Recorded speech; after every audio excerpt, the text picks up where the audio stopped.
ait une nécrose, et lors de la chute de l'escar, il y aura une solution de continuité entre deux organes, déterminant ainsi une fistule obstétricale. Donc, lorsqu'on compare avec d'autres pays en voie de développement qui ont le même problème de fistule, mais comparativement aux fistules iatrogènes, en fait, nous avons été le plus élevés. Pour le rendre un peu plus chaleureux. Nous, président, secrétaire et membres du jury, chargés par la faculté de médecine de l'Université libre de Bruxelles de conférer le grade de docteur en sciences médicales. Vu le règlement organique pour la collation des grades académiques, attendu que M. Denis Mukwege Mukwege né à Bukavu, en République démocratique du Congo, le 1er mars 1955, est titulaire du diplôme de docteur en médecine délivré par l'Université du Burundi en 1980.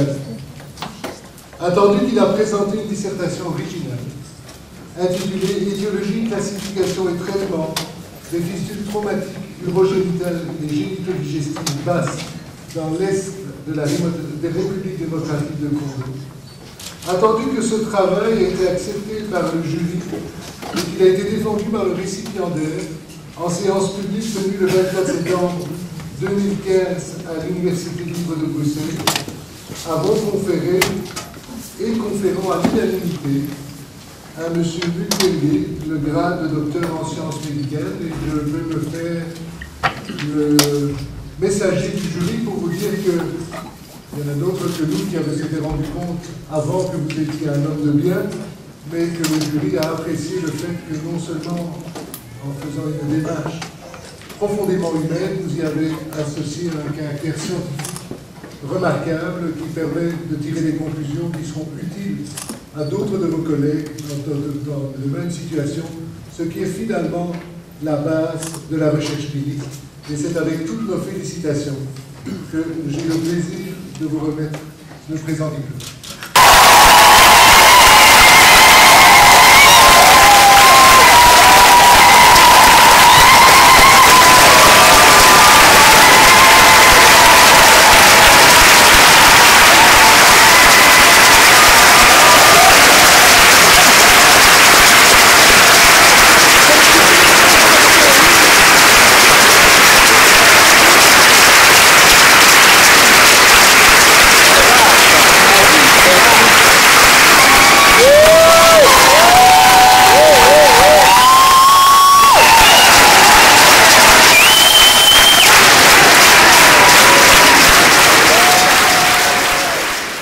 L'Université libre de Bruxelles est une université qui a fait de son grand degré d'internationalisation une fierté et de la défense de valeurs son ADN.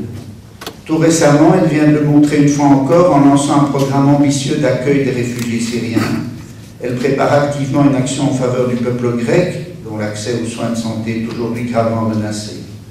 Plusieurs d'entre nous sont au Kivu, dont le professeur Cabière, qui... je suis un petit peu ému, qui est fréquemment à vos côtés à Panzi.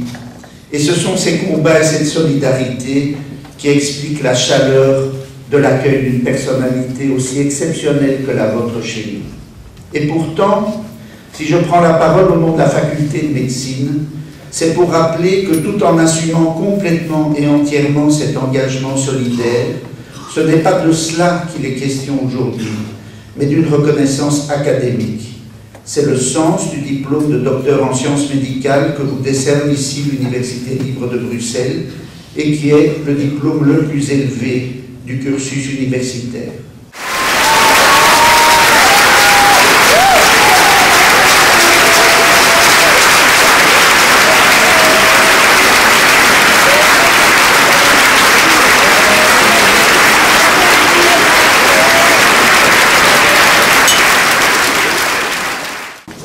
Mes chers professeurs,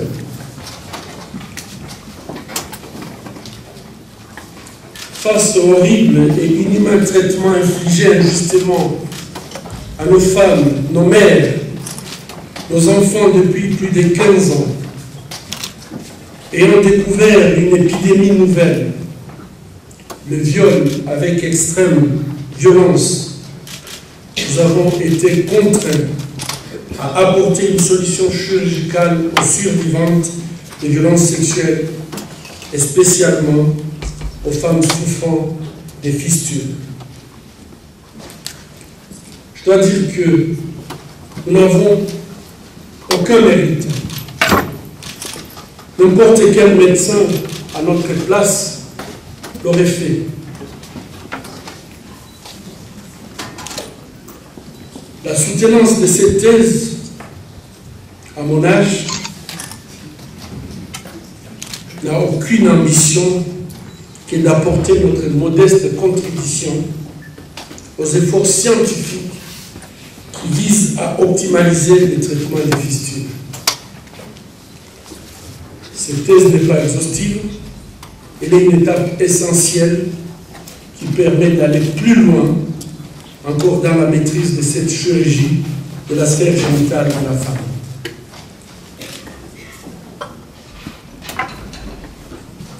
Au cours de ces cursus, comme l'ont fait remarquer certains professeurs ici présents, nous sommes conscients que dans ce travail se trouvent quelques zones d'ombre qui méritent plus d'éclaircissement, plus d'approfondissement.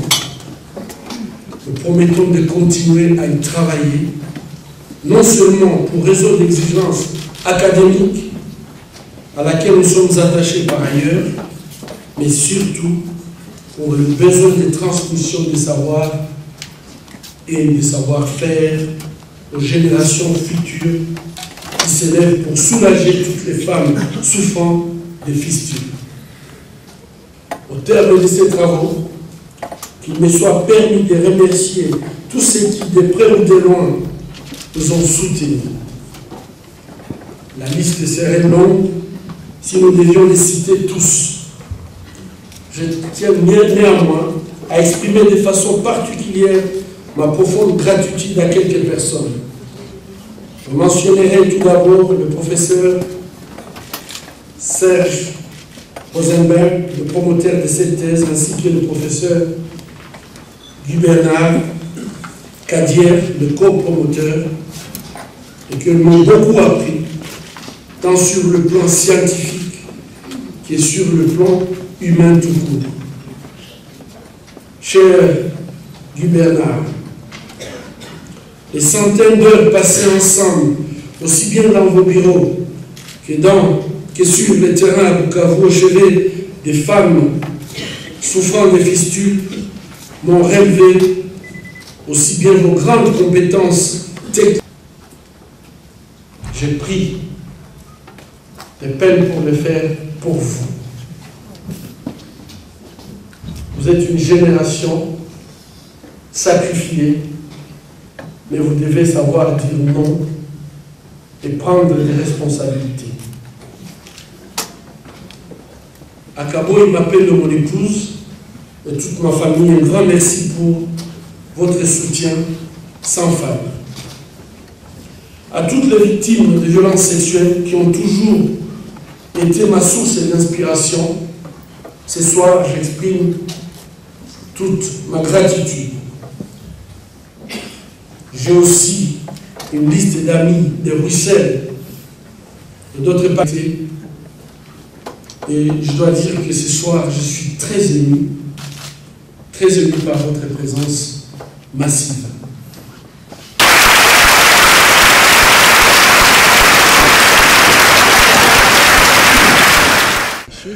On vous a vu aujourd'hui un homme de science, on vous connaît comme médecin, mais entre les lignes, on a l'impression que vous êtes un homme complexe, social et quelque part un peu aussi politique. Vous avez eu l'impression que finalement la manifestation d'aujourd'hui a surfé sur toutes vos dimensions?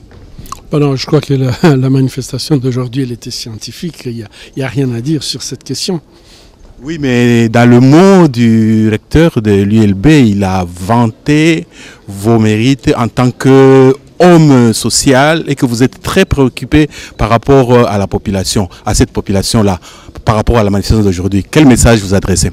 Je pense que si on ne peut pas se préoccuper de sa population, des personnes qui vivent autour de nous, c'est que quelque part nous avions perdu notre humanité. On n'a pas besoin d'être un homme politique pour voir ce qui se passe autour de soi et essayer d'y apporter des solutions. Et je crois que c'est ça la science. Et une dernière question pour moi. Vous aviez dit lors de notre interview que vous demandiez à tous les Congolais d'être chacun un Mukwege dans son domaine. Et aux jeunes, vous leur dites quoi? À eux particulièrement, qui sont la grande majorité de notre population. Moi, je ne pense pas que le changement du Congo viendra seulement du sommet. Il doit partir de la base. Et donc, si le changement doit partir de la base, il faudrait que chaque Congolais, et les jeunes en particulier, chacun se dise qu'est-ce que moi je peux faire pour que mon pays change? Qu'est-ce que je peux faire pour rendre la vie des personnes autour de moi agréable? Qu'est-ce que je peux faire pour diminuer la souffrance autour de moi? Je pense que c'est seulement en créant des petits îlots comme ça où les gens ne réfléchissent pas seulement en fonction d'eux-mêmes, mais en fonction de leur société que nous pouvons créer un changement réel dans notre société. Votre espoir que ça bouge à d'autres niveaux? Je crois que en ce qui concerne par exemple les fistules iatrogènes ou dues aux erreurs chirurgicales, il y a vraiment moyen de faire face à ces types de fistules puisqu'il faut respecter les règles. Et lorsque tout le monde peut opérer sans diplôme ou avec diplôme, vous comprenez que les conséquences après sont dramatiques. Donc je pense qu'il faut d'abord commencer par établir les règles. Et après les règles, je suis certain qu'on peut améliorer en ce qui concerne la prise en charge obstétricale pour qu'une femme, la mortalité par exemple, lorsque le professeur Guy Bernard a présenté, il a dit qu'au Congo, c'est 700 femmes pour 100 000 accouchements, 700 femmes qui meurent. Un pays comme la Suède, ils sont à 2 pour 100 000. Je crois que l'écart est énorme. Et nous sommes sur la même planète. Nous avons des médecins congolais. Et je pense que si nous mettons nos efforts ensemble, s'il y a une bonne gouvernance, donc qu'il y a de moyens pour permettre à ce que finalement on puisse dire une femme ne doit pas mourir en donnant naissance. Qu'on puisse dire une femme ne doit plus faire une fistule, puisque si la fistule obstétricale n'existe plus en Europe ou aux États-Unis, donc c'est possible de l'éradiquer aussi en Afrique. Et ça, je crois, c'est la volonté politique, c'est la volonté aussi des hommes et des femmes de pouvoir dire nous ne voulons plus voir cette pathologie. C'est la même difficulté pour l'excision que la fistule, le traitement. Le traitement, parfois, ça dépend en fait du stade. Comme vous avez vu, j'ai présenté les différents stades et donc pour chaque stade il y a des difficultés. Et dans l'excision, lorsqu'on a détruit complètement l'urètre, ça pose de gros problèmes pour pouvoir réparer ce type de lésions.